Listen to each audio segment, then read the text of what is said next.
ನಮಸ್ಕಾರ ವೀಕ್ಷಕರೇ, ಮತ್ತೊಂದು ವಿಡಿಯೋಗೆ ಸ್ವಾಗತ. ಈಗ ತಾನೇ ಬಿಗ್ ಬಾಸ್ ಅವರು ಮತ್ತೊಂದು ಪ್ರೋಮೋನ ಬಿಟ್ಟಿದ್ದಾರೆ. ಆ ಪ್ರೋಮೋದಲ್ಲಿ ಸಿಕ್ಕಾಪಟ್ಟೆ ಜಗಳಾಡ್ತಾ ಇದ್ದಾರೆ ಅಂತ ಹೇಳ್ಬಹುದು. ಇನ್ನು ನಿನ್ನೆ ತಾನೇ ಮನೆಗೆ ಎಂಟ್ರಿ ಕೊಟ್ಟಿರುವಂತ ಸ್ಪರ್ಧಿಗಳು ನಿನ್ನೆನೆ ಜಗಳಾಡಿದ್ದಾರೆ ಅಂತ ಗೊತ್ತಾಗ್ತಿದೆ. ನಿನ್ನೆ ಎಪಿಸೋಡ್ ಅಲ್ಲಿ ಟೆಲಿಕಾಸ್ಟ್ ಮಾಡಿರೋದು 5 ಗಂಟೆಗೆ 7ವರೆಗೂ ಮಾತ್ರ ಟೆಲಿಕಾಸ್ಟ್ ಅನ್ನ ಮಾಡಿದ್ರು. ಆದ್ರೆ ನಿನ್ನೆ ಎಪಿಸೋಡ್ ನ ಇವತ್ತು ಹಾಕ್ತಿದ್ದಾರೆ ಅಂತ ಹೇಳ್ಬಹುದು. ಇನ್ನು ಬೆಳಗ್ಗೆನೆ ಏನ್ ಅವ್ರ ದಿನಚರಿ ಇರುತ್ತೋ ಬೆಳಿಗ್ಗೆದು ಅದನ್ನ ಮುಗಿಸ್ಕೊಳ್ಳೋ ಟೈಮ್ ಅಲ್ಲೇನೆ ಜಗಳ ಶುರುವಾಗಿದೆ ಅಂತ ಹೇಳ್ಬೋದು.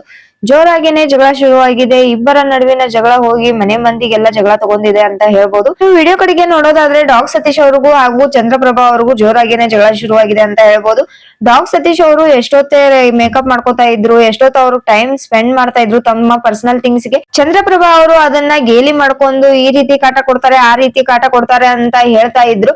ಆದ್ರೆ ಅದು ಅತಿ ಆದ್ರೆ ಯಾರಿಗಾದ್ರೂ ಸಹಿಸ್ಕೊಳಕ್ ಆಗಲ್ಲ ಅನ್ನೋದಕ್ಕೆ ಇದೇ ಉದಾಹರಣೆ ಅಂತ ಹೇಳ್ಬೋದು. ಚಂದ್ರಪ್ರಭಾ ಅವರು ಇಷ್ಟ ದಿನ ತಮ್ಮ ಮನಸ್ಸಲ್ಲಿ ಏನೇ ಬೇಜಾರಿದ್ರು ಕೂಡ ನಕ್ಕೊಂಡು ಅದನ್ನ ತಮಾಷೆಯಾಗಿ ಮಾಡಿ ಹೇಳ್ತಾ ಇದ್ರು. ಅದಕ್ಕೆ ಡಾಗ್ ಸತೀಶ್ ಅವರು ಕೂಡ ಚೆನ್ನಾಗೇನೆ ರಿಯಾಕ್ಟ್ ಮಾಡ್ತಾ ಇದ್ರು. ಅವರು ಕೂಡ ಅದನ್ನ ತುಂಬಾನೇ ನೆಗ್ಲೆಕ್ಟ್ ಮಾಡ್ತಿದ್ರು ಅಂತ ಹೇಳ್ಬೋದು. ಇನ್ನು ಚಂದ್ರಪ್ರಭಾ ಅವರು ಏನೇ ಕಾಮಿಡಿ ಮಾಡ್ಕೊಂಡು ಹೇಳಿದ್ರು ಕೂಡ ಅವ್ರಿಗೆ ಆಗ್ತಿದ್ದಂತ ತೊಂದ್ರೆ ಬಗ್ಗೆನೆ ಹೇಳ್ತಾ ಇದ್ರು ಅನ್ನೋದನ್ನ ಇಲ್ಲಿ ನಾವು ಗಮನಿಸ್ಬೇಕು. ಇದು ಮೊದಲನೇ ಬಾರಿಗೆ ಅಲ್ಲ ಚಂದ್ರಪ್ರಭಾ ಅವರು ಡಾಗ್ ಸತೀಶ್ ಅವ್ರ ಬಗ್ಗೆ ಕಂಪ್ಲೇಂಟ್ ಮಾಡ್ತಾ ಇರೋದು. ಆದ್ರೆ ಮಾಡೋ ರೀತಿ ಬೇರೆ ಇತ್ತು. ಅದನ್ನ ಅರ್ಥ ಮಾಡ್ಕೊಂಡು ಡಾಗ್ ಸತೀಶ್ ಅವರು ಚೇಂಜ್ ಆಗ್ಬೇಕಾಗಿತ್ತು. ಹಾಗೇನೆ ಆಟದ ಕಡೆ ಜಾಸ್ತಿ ಒಲವನ್ನ ಕೊಡ್ಬೇಕಾಗಿತ್ತು, ತಮ್ಮ ಸೌಂದರ್ಯದ ಕಡೆಗೆ ಬಿಟ್ಟು. ಆದ್ರೆ ಡಾಗ್ ಸತೀಶ್ ಅವರು ಅದನ್ನ ಮಾಡದೇ ಇರೋದಕ್ಕೆ ಇವಾಗ ಚಂದ್ರಪ್ರಭಾ ಅವರಿಗೆ ತಾಳ್ಮೆ ಅನ್ನೋದು ಕಳೆದುಕೊಂಡಿದ್ದಾರೆ ಅಂತ ಹೇಳ್ಬೋದು. ಇವಾಗ ಪ್ರೋಮೋದಲ್ಲಿ ಕೂಡ ನೋಡ್ತಾ ಇರ್ಬೋದು, ಡಾಗ್ ಸತೀಶ್ ಅವರು ರೆಡಿ ಆಗೋ ಟೈಮ್ ಅಲ್ಲಿ ತುಂಬಾ ಜನ ಬರ್ತಾರೆ ಹೋಗ್ತಾರೆ, ಬಾತ್ರೂಮ್ಗೆ ಎಲ್ಲ ರೆಡಿ ಆಗ್ಬಿಟ್ಟು ಹೋಗ್ತಾ ಇರ್ತಾರೆ. ಆದ್ರೂ ಕೂಡ ಚಂದ್ರಪ್ರಭಾ ಅವ್ರದ್ದು ಮತ್ತೆ ಡಾಗ್ ಸತೀಶ್ ಅವ್ರದ್ದು ಬಾತ್ರೂಮ್ ನ ಬಿಟ್ಟು ಹೋಗ್ತಾನೆ ಇರಲ್ಲ ಅಂತ ಹೇಳ್ಬೋದು. ಪ್ರೋಮೋದಲ್ಲಿ ಕೂಡ ನೋಡ್ಬೋದು, ಒಂದೇ ಸರ್ತಿಗೆನೆ ಚಂದ್ರಪ್ರಭಾ ಅವರು ಅವ್ರ ಮೇಲೆ ರೇಗಿಲ್ಲ, ಬಾರನ್ನ ಸತೀಶನ್ನ ಕಾಯಕ್ ಆಗ್ತಾ ಇಲ್ಲ ಬಾ ಅಂತ ರಿಕ್ವೆಸ್ಟ್ ಮಾಡ್ಕೊಂಡಿದ್ದಾರೆ. ಒಬ್ಬ ಮನುಷ್ಯ ಎಷ್ಟೊತ್ತಂತ ಕಾಯ್ತಾರೆ, ಅವ್ರಿಗೂ ಕೂಡ ನೀರ್ ಕುಡಿಬೇಕು ಅಥವಾ ಹಶು ಆಗ್ತಾ ಇರುತ್ತೆ. ಬಾತ್ರೂಮ್ ಅಲ್ಲಿರೋದನ್ನ ಬೇಗ ಮುಗಿಸ್ಕೊಂಡು ನೆಕ್ಸ್ಟ್ ಹೋದ್ರೆ ಅವರು ಕೂಡ ಊಟ ತಿಂಡಿ ಅಂತ ಮಾಡ್ಕೊಂಡು ರೆಡಿ ಆಗಿ ಮುಂದಿನ ಟಾಸ್ಕ್ ಏನ್ ಬರುತ್ತೋ ಅದಕ್ಕೆ ರೆಡಿ ಆಗ್ಬೋದು. ಆದ್ರೆ ಇವರು ಇಲ್ಲೇನೆ 2 hours ನ ವೇಟ್ ಮಾಡ್ತಿದ್ದಾರೆ. ಅಭಿಷೇಕ್ ಅವ್ರು ಕೂಡ ಹೋಗ್ಬಿಟ್ಟು ಬಾಕ್ಲನ್ನ ಇಲ್ಲಿ ತಡ್ತಾ ಇರೋಂತ ದೃಶ್ಯ ನಾವು ಪ್ರೊಮೋದಲ್ಲಿ ನೋಡ್ಬೋದು. ಇನ್ನು ನೆಕ್ಸ್ಟ್ ನೋಡೋದಾದ್ರೆ ಚಂದ್ರಪ್ರಭಾ ಅವರು ಕಾಯ್ದು ಬೇಜಾರಾಗಿ ನೀರ್ ಕುಡಿಯಬೇಕಾಗಿದೆ. ಎಷ್ಟು ಅವರ್ ಅಂತ ಕಾಯಕ್ಕಾಗುತ್ತೆ, 2 ಗಂಟೆ ಕಾಯ್ಕೊಂಡು ಯಾರು ಕೂತ್ಕೋತಾರೆ ಅಂತ ಒಬ್ರೇನೆ ಬಾತ್ರೂಮ್ ನ ಬಿಟ್ಟು ಅಡಿಗೆ ಮನೆಗೆ ಹೋಗಿ ನೀರ್ನ ಕುಡಿತಾ ನಿಲ್ತಾರೆ. ಅಲ್ಲಿಗೆ ಬಂದಂತ ಕಾಕ್ರೋಚ್ ಸುಧೀರ್ ಅವ್ರು ಆಗಿರ್ಬೋದು, ಹಾಗೇನೆ ಧ್ರುವಂತ್ ಅವರು ಅವ್ರನ್ನ ಕ್ವಶನ್ ಮಾಡ್ತಾರೆ, ಯಾಕೆ ನೀವು ಈ ತರ ಮಾಡ್ತಾ ಇದ್ದೀರಾ ಜಂಟಿಗಳು, ನಿಮ್ಮಿಂದ ನಮಗ್ ಪ್ರಾಬ್ಲಮ್ ಆಗ್ತಿದೆ, ನಮಗ್ ಪನಿಷ್ಮೆಂಟ್ ಸಿಗ್ತಾ ಇದೆ, ನೀವ್ ಯಾಕೆ ಅರ್ಥ ಮಾಡ್ಕೋತಿಲ್ಲ ಅಂತ ಚಂದ್ರಪ್ರಭಾ ಅವರ ವಿರುದ್ಧ ನಿಂತಾಗ ಚಂದ್ರಪ್ರಭಾ ಅವರು ತಮ್ಮ ಆಕ್ರೋಶನ ಆಚೆ ಹಾಕ್ತಾರೆ. ಹಾಗೇನೆ ಮನೆಯಲ್ಲಿರೋ ಅಂತ ರೂಲ್ಸ್ ನ ಬ್ರೇಕ್ ಮಾಡಿದ್ದಾರೆ ಅಂತ ಕೂಡ ಹೇಳ್ಬೋದು. ಯಾವ್ಯಾವ್ದಪ್ಪ ಅಂದ್ರೆ ಮೊದಲನೇದಾಗಿ ತಮ್ಮ ಜಂಟಿಯನ್ನ ಬಿಟ್ಟು ಎಲ್ಗೂ ಹೋಗೋ ಆಗಿಲ್ಲ, ಆದ್ರೆ ಅವರು ಹೋಗಿದ್ದಾರೆ. ಇನ್ನು ಎರಡನೇದ್ ಬಂದು ನೀರ್ ಕುಡಿಬೇಕಾಗಿರುವಂತ ಗ್ಲಾಸ್ ನ ಎಸೆದು ಅದನ್ನ ಫುಲ್ ಪೀಸ್ ಮಾಡಾಕಿದ್ದಾರೆ ಅಂತ ಹೇಳ್ಬೋದು. ಮನೆ ಯಾವುದೇ ಸಾಮಾನುಗಳನ್ನ ಹಾಳು ಮಾಡೋ ಹೋಗಿಲ್ಲ, ಡ್ಯಾಮೇಜ್ ಮಾಡೋ ಹೋಗಿಲ್ಲ ಅನ್ನೋದು ಕೂಡ ಒಂದು ನಿಯಮವಾಗಿರುತ್ತೆ. ಅದನ್ನ ಕೂಡ ಚಂದ್ರಪ್ರಭಾ ಅವರು ಬ್ರೇಕ್ ಮಾಡಿದ್ದಾರೆ. ಇನ್ನು ಕಾಕ್ರೋಚ್ ಸುಧೀರ್ ಅವರಿಗೆ ಚಂದ್ರಪ್ರಭಾ ಅವರು ಹೇಳ್ತಿದ್ದಾರೆ, ಎಷ್ಟೊತ್ತವರೆಗೂ ಕಾಯಕ್ಕಾಗುತ್ತೆ, 2 ಅವರ್ ಕಾಯ್ಕೊಂಡು ನೀರ್ ಕುಡಿಯೋಕು ಕೂಡ ಕಾಯ್ಕೊಂಡ್ ಕೊಡಕ್ ಆಗಲ್ಲ ಅಂತ ಪ್ರಶ್ನೆನ ಮಾಡ್ತಿದ್ದಾರೆ. ನನಗ್ ಆಗಲ್ಲ ಇನ್ಮೇಲೆ ಅಂತ ಸಿಟ್ಟಲ್ಲಿ ಗ್ಲಾಸ್ ನ ಕೂಡ ಹೊಡೆದಾಕಿದ್ದಾರೆ. ಚಂದ್ರಪ್ರಭಾ ಅವರು ಇಲ್ಲಿ ಕ್ಲಿಯರ್ ಆಗಿ ಹೇಳ್ತಿದ್ದಾರೆ, ನನಗಂತೂ ಇದಾಗಲ್ಲ, ನೀವೇ ಹೋಗಿ ಅವ್ರ ಜೊತೆ ಬೇಕಾದ್ರೆ ಮಾತಾಡ್ಕೊಳ್ಳಿ ಅಂತ ಹೇಳಿದ್ದಾರೆ. ಇನ್ನು ಮನೆಯ ಕೆಲವು ಸ್ಪರ್ಧಿಗಳು ಹೋಗ್ಬಿಟ್ಟು ಡಾಗ್ ಸತೀಶ್ ಅವ್ರಿಗೆ ತಿಳಿಸಿ ಹೇಳಿ ಅವ್ರನ್ನ ಕನ್ವಿನ್ಸ್ ಮಾಡಕ್ಕೆ ನೋಡ್ತಾರೆ.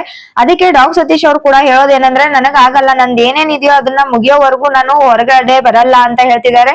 ಅದಕ್ಕೆ ಒಂಟಿಯಾಗಿರುವಂತ ಧನುಷ್ ಅವರು ತುಂಬಾನೇ ಕೋಪಗೊಂಡಿದ್ದಾರೆ ಅಂತ ಹೇಳ್ಬೋದು. ಇನ್ನು ಜೋರಾಗಿ ಜಗಳನೆ ಶುರುವಾಗಿದೆ ಅಂತ ಹೇಳ್ಬೋದು. ಧನುಷ್ ಅವ್ರಿಗೂ ಸತೀಶ್ ಅವ್ರಿಗೂ ಇನ್ನೇನು ಹೊಡೆದೇ ಬಿಡ್ತಾರೆ ಅನ್ನೋ ತರ ಇದೆ. ಕಾಕ್ರೋಚ್ ಸುಧೀರ್ ಅವರು ಕೂಡ ಅವರನ್ನ ತಡೆ ಹಿಡಿತಾ ಇದ್ದಾರೆ. ಧನುಷ್ ಅವರು ಎಲ್ಲಿ ಹೋಗಿ ಹೊಡಿತಾರೋ ಅನ್ನೋ ಸಲುವಾಗಿ ಅವ್ರನ್ನ ತಡೆ ಹಿಡಿತಿದ್ದಾರೆ ಅಂತ ಹೇಳ್ಬೋದು. ಮನೆಯ ಎಲ್ಲಾ ಜನರಿಗೂ ಇದು ಬೇಜಾರಾಗ್ತಿದೆ. ಸತೀಶ್ ಅವರು ಒಂದ್ ಕಡೆ ಆದ್ರೆ ಮಿಕ್ಕಿರೋ ಎಲ್ಲಾ ಜನರು ಒಂದ್ ಕಡೆ ಆಗಿರೋದನ್ನ ಇಲ್ಲಿ ನಾವು ನೋಡ್ಬೋದು. ಸತೀಶ್ ಅವರು ಕೂಡ ಇದನ್ನ ತಾವು ಸರಿಪಡಿಸ್ಕೋಬೇಕು. ಇದೇ ರೀತಿಯಾಗಿ ಬರೀ ತಮ್ಮ ಬಗ್ಗೆನೆ ಕಾಳಜಿ ತಗೊಳ್ಳೋದಾಗಿದ್ರೆ ಬಿಗ್ ಬಾಸ್ ಮನೆಗೆ ಬರೋ ಅವಶ್ಯಕತೆನೆ ಇರ್ತಿರ್ಲಿಲ್ಲ ಅಂತ ಹೇಳ್ಬೋದು. ತಮ್ಮ ಸ್ಕಿನ್ ಕೇರ್ ನ ಮಾಡ್ಕೊಂಡು ತಮ್ದು ಏನೇನಿದೆಯೋ ಆ ಕೆಲಸಗಳನ್ನ ಮಾಡ್ಕೊಂಡು ಅಲ್ಲೇನೆ ಇರ್ಬೋದಿತ್ತು. ಬಿಗ್ ಬಾಸ್ ಮನೆಗ್ ಬಂದು ಬರೀ ಇದನ್ನೇ ಮಾಡಿದ್ರೆ ಆಟ ಯಾವಾಗ ಆಡ್ತಾರೆ, ಹಾಗೇನೆ ಎಂಟರ್ಟೈನ್ಮೆಂಟ್ ಯಾವಾಗ ಕೊಡ್ತಾರೆ ಅಂತ ಅನ್ನೋದು ಕೂಡ ಇಲ್ಲಿ ಪ್ರಶ್ನೆ ಆಗುತ್ತೆ.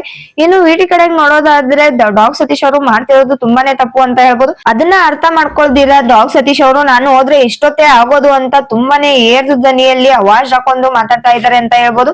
ಇನ್ನು ಧನುಷ್ ಅವರು ಅದಕ್ಕೆ ಏನ್ ಹೊಡೆಯಕ್ಕೆ ಬರ್ತಿದೀಯಾ, ಏನು ಇಷ್ಟೊಂದೆಲ್ಲ ಅವಾಜ್ ಹಾಕೊಂಡ್ ಮಾತಾಡ್ಬೇಡ ಅಂತ ತುಂಬಾನೇ ರೈಸ್ ಆಗಿದ್ದಾರೆ ಅಂತ ಹೇಳ್ಬೋದು. ಇನ್ನು ಧನುಷ್ ಅವರಾಗಿರ್ಬೋದು, ಬೇರೆ ಕಂಟೆಸ್ಟೆಂಟ್ ಗಳಾಗಿರ್ಬೋದು ಚಂದ್ರಪ್ರಭಾ ಅವರ ಪರ ನಿಂತಿದ್ದಾರೆ ಅಂತಾನೆ ಹೇಳ್ಬೋದು.